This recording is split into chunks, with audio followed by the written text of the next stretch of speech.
God, I mean, that's almost a quarter of your football team. I'm not doing the exact math right now, but they did a great job. They really addressed, one of the big areas with trading away Stephon Diggs. They got Justin Jefferson, and then also, with looking to replace Xavier Rhodes, they went out and got a cornerback as well, Jeff Gladney.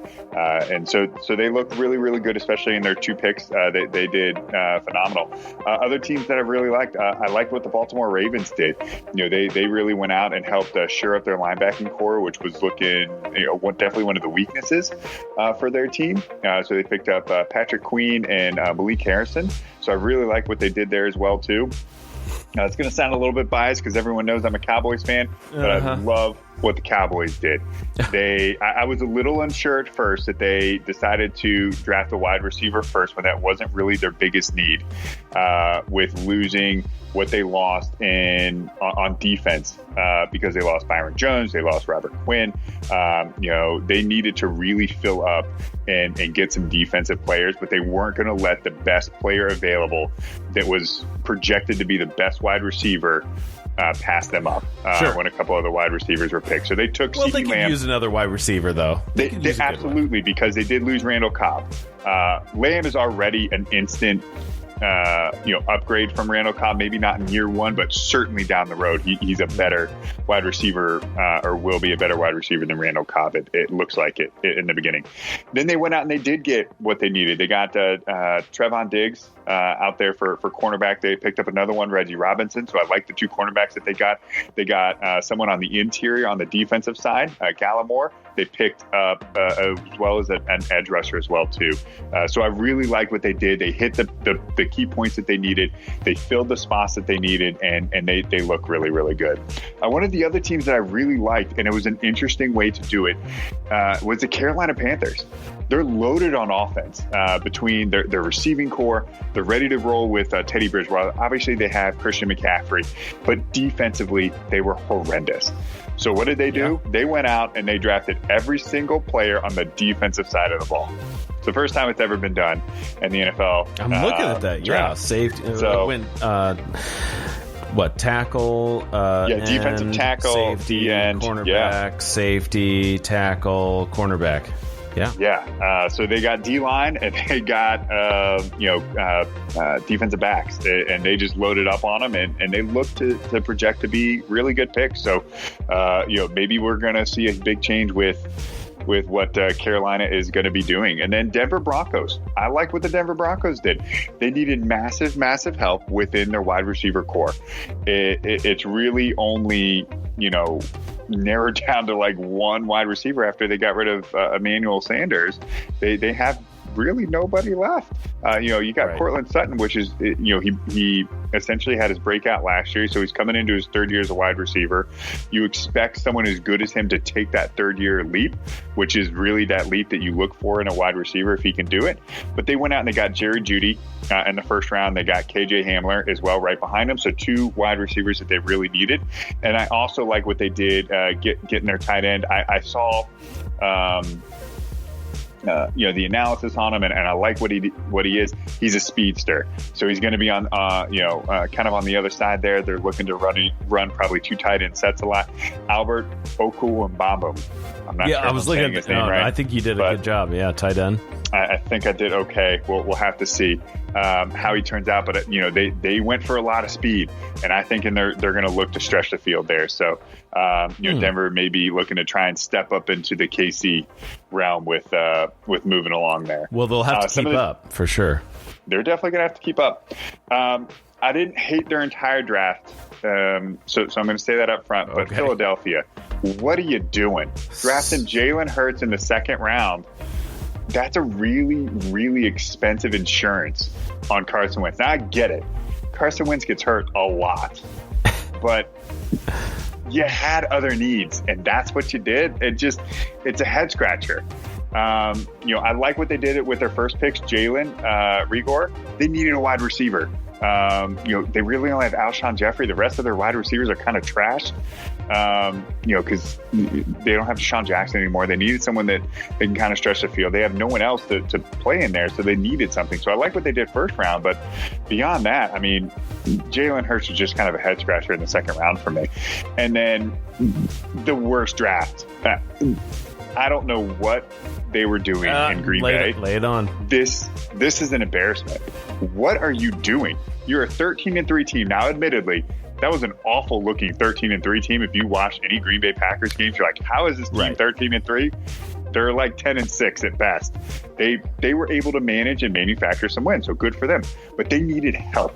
They needed a lot of offensive help, in particular at tight end and in particular at wide receiver. So what did they go out and do? They drafted Jordan Love, quarterback. I'm sorry, I thought you had Aaron Rodgers. Now, someone may be saying, hey, well, they did this to Brett Favre. Right. Back in the day. Yes, they did. But they were also a much more complete team back then, if I remember correctly. Okay, so then what did they do? Oh, we're going to go ahead and they got a running back. Yeah. I think you guys already have one that scored the most touchdowns in the NFL last year. Okay. Sure. We need a tight end too. Do you though? Do you? I mean, yeah, you do, but you really needed a wide receiver. You needed some sort of help for Aaron Rodgers. You needed line help. You needed wide receiver help. It wasn't until their 5th and 6th pick, 7th pick, that they went three offensive linemen in a row. Now, offensive linemen, can be found good anywhere. So maybe these turn out to be really good picks for them. This just looks like they're really planning too much for the future instead of being a team that knows that they can compete now and win now. And they're kind of like, we're just kind of, it almost feels like they're done with Rodgers.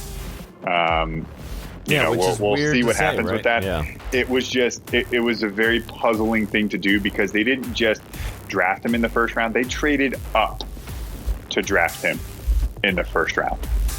So they better be right because Green Bay is going to lose their minds if this pick does not work out. Right. Rodgers they have a legitimate.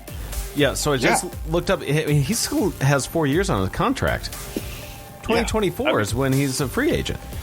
Yeah, I mean, that doesn't mean in 2 years they won't dump him and just take the dead cap hit. But, you have a quarterback that is still able to win and win now, and you guys are a legitimate contender with a few extra offensive pieces that you guys should be able to make a push and really try and get out there and do something. I just really hated what they did. I think it was a really bad draft for them. I can't agree more. It's pretty confusing, to say the least, looking at those figures and the staff that they brought out there. Well, players. We're moving on, though. So from draft to who's, the draft is more like Browns Christmas. Like we all know that. They get real excited. Yeah, we're going to win the Super Bowl. We didn't even mention the Browns there, which I'm always happy about. I on purpose skipped over them. Thank you. Appreciate that, Eric. Just for you. But how about the NFL power rankings and what these teams are looking like when they do get to take the field? We looked up, according to Sports Illustrated, who is looking like the best teams and who is not. Should we work our way from the bottom to the top? Let's start at the bottom, man, and we'll go on up from there. Back down in the basement is the Jacksonville Jaguars, unfortunately. Not a super strong draft, a pretty good one, but they are listed at the bottom with Washington, which I would have pegged them over Jacksonville. However, I mean, who's 6-1 at 32-31 on power rankings. Carolina Panthers have slipped down to 30. I think they're going to be better than that. 29 goes to Cincinnati Bengals. New York Giants at 28. The Dolphins sitting at 27. Then you have the New York Jets at 26. So not very good news for New York. Detroit Lions at 25. So they could be better. along with the Denver Broncos, at 24, and Chicago Bears at 23. The new Las Vegas Raiders are going to start with the power ranking of 22, looks like. So they have some ground to improve upon as well. Arizona Cardinals at 21. 20 goes to the Cleveland Browns. 19 at the Los Angeles Chargers. And 18, Houston Texans. 17, Atlanta Falcons. Moving into the 16th spot is Indiana Colts and New England Patriots. That's a big slide. Of course, we know why at 15. Yeah, and then picking it up from there, we visit Steel Town, going to Pittsburgh. If Big Ben can be healthy, I think they can possibly be a little bit better than this, but coming in at 14. Minnesota Vikings, we talked a lot about them and how their draft went. Looking like, now they did lose some stuff, so we'll kind of see how it turns out for them, but coming in at 13. Los Angeles Rams, hoping for a bounce-back season, coming in at 12. Tampa Bay Buccaneers, obviously this may be a little bit inflated with Tom Brady, Rob Gronkowski joining, but they certainly have the potential with that offense that's in place to do some good things. So number 11. Number 10, Dallas Cowboys. We spent some time on them as well, too, talking about their wonderful draft. So we'll see if that pans out for them. Number 9, Buffalo Bills. I like to see them up top there. That's pretty cool. Number 7, tied for number 7. So there's two teams here that they think are the 7th best team, and that is the Tennessee Titans. Last year's AFC Championship darlings. Tennessee Titans, led by your main man there. Oh man, see, now I can't even think of his name because I'm getting all fancy. But running game led by Derrick Henry. We're just going to leave it at that. Okay. Ryan Tannehill. There we go. The Aaron Rodgers-led Green Bay Packers, also at number 7. Seattle Seahawks, number 6. Philadelphia Eagles coming in at number 5. New Orleans Saints, after re-signing Drew Brees to another 2 years, coming in at number 4. Number 3, your San Francisco 49ers Super Bowl runner-up. Will they have that Super Bowl loser hangover? We will see. Hopefully. In this upcoming season. San Francisco 49ers, number 3. Last year's darling and Super Bowl favorite, the Baltimore Ravens, coming in at number 2.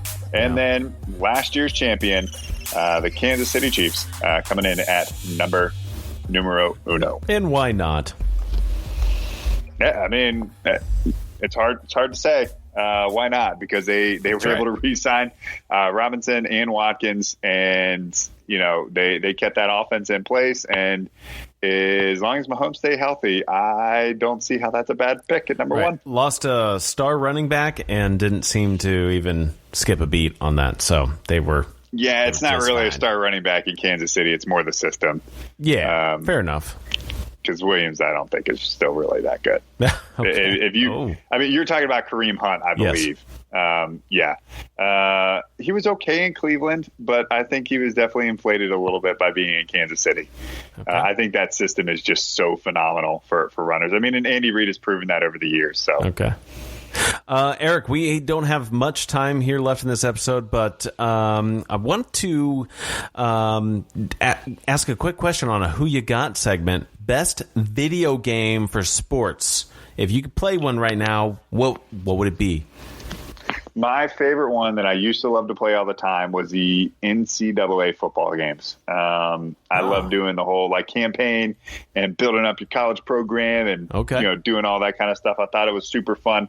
I really liked it when it was kind of like the 2002, 2003, 2004, before it just got so complicated and so overwhelming with recruiting, and there was a little bit of that in those games, but it got so overblown that it just became not fun. And it was the same kind of in the Madden games where if you do the franchise, if there's too much drafting and positioning and training, it just became too much. So, I mean, at some point you got to actually play the game, Eric.